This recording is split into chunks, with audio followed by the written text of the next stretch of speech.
कई माताएं कहती है 23 साल हो गए गुरुजी, 24 साल हो गए गुरुजी, 15 साल हो गए गुरुजी, बच्चा नहीं है, डॉक्टर ने मना कर दिया। हम कहते हैं पंडाल में बैठकर कथा सुनो, टीवी के सामने कथा सुनो, एक बार सीहोर जाओ, कुबेरेश्वर बाबा के धाम पर जाकर कंकर शंकर की पूजन करो, 5 कंकर रखो, उसमें से एक कंकर उठाकर लेकर आओ और अपने बाबा को रोज जल चढ़ाकर उस जल का आचमन पति और पत्नी दोनों करो, सफेद आंकड़े की जड़ का प्रयोग करो, पशुपति व्रत करो। कई माता कहती है हमने 4 बार कर लिया, 5 बार कर लिया, करो, हर 2 महीने में करो और उसका पीछा पकड़ कर रखो।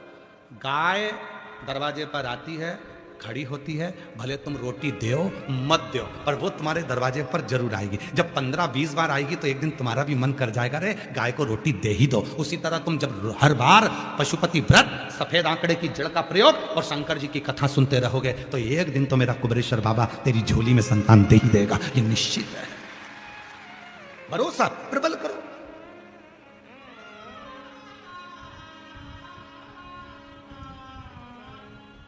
एक पत्र है, अच्छा देखिए,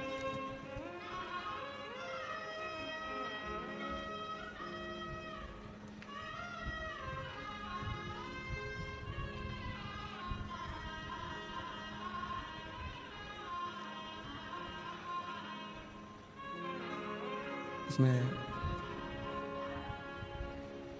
आज मेरे हाथ कांप रहे हैं और आंखों में खुशी के आंसू हैं। यह पत्र केवल कुछ शब्द नहीं है, बल्कि एक पिता, एक परिवार और एक भक्त के हृदय की वह पुकार है जो महादेव के चरणों में अपना सर्वस्व अर्पण कर रही है।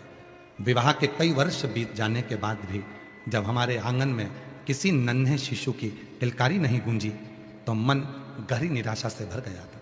हमने दुनिया के कई नामी डॉक्टरों के दरवाजे खटखटाए, उन्हें बताया कि हम पति पत्नी दोनों की सभी मेडिकल रिपोर्ट नॉर्मल है।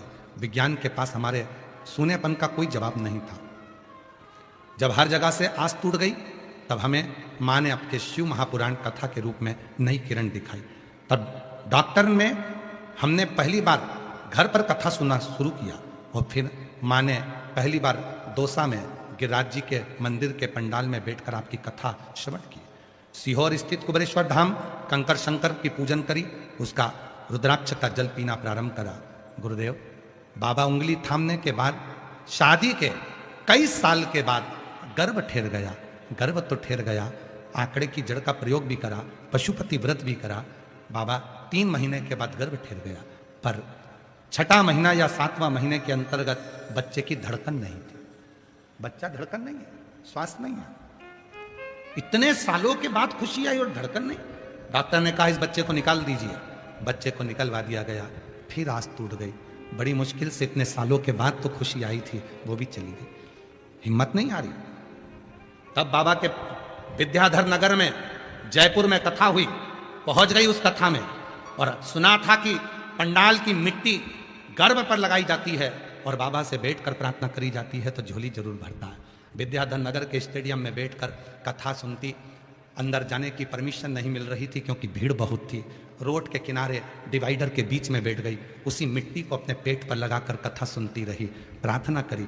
जब कथा पूरी हो गई, रात को गई पंडाल में, वहां की मिट्टी को अपने गर्भ से लगाया। 2.5 महीना भी निकला और मेरा गर्भ ठहर गया और बाबा की कृपा से आज मैं पुत्र लेकर आई। आज इस पंडाल में मैं अपने बेटे को लेकर आई, मैं अपने पुत्र को लेकर आई हूं जो कई सालों के बाद मेरे बाबा ने। बैठे हैं क्या यहाँ? आप ही हैं? ऐसा हाथ हिला दो। बच्चा है साथ में? आ जाओ, लिया बच्चे को, लिया। वापिस एक बार हाथ हिला दो वहीं से, एक बार हाथ हिलाओ इसका। हाँ, लिया ही।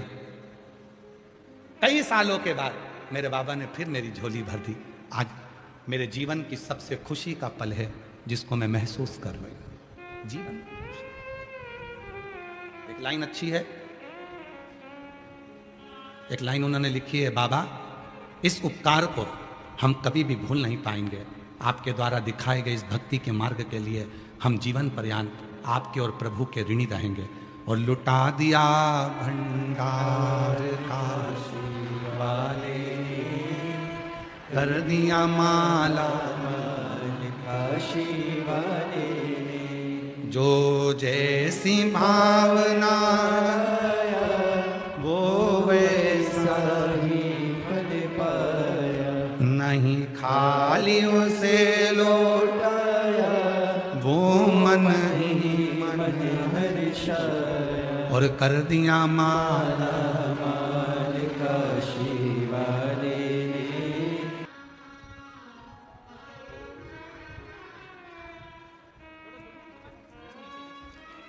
शंभो। रोती नहीं, अब खुश हो, अब तो दे दिया बाबा ने। विद्याधर नगर स्टेडियम में पहुंच गई, कथा श्रवण करी, माँ की मिट्टी को गर्व से लगाती, बाबा से कहती अगला कथा जब भी जयपुर में हो तो मैं गोदी में लाल लेकर जाऊं। और शिव की कृपा से कई वर्षों के बाद बाबा ने लाला दे दिया। एक बार जोरदार ताली बजाओ, शंभो। चल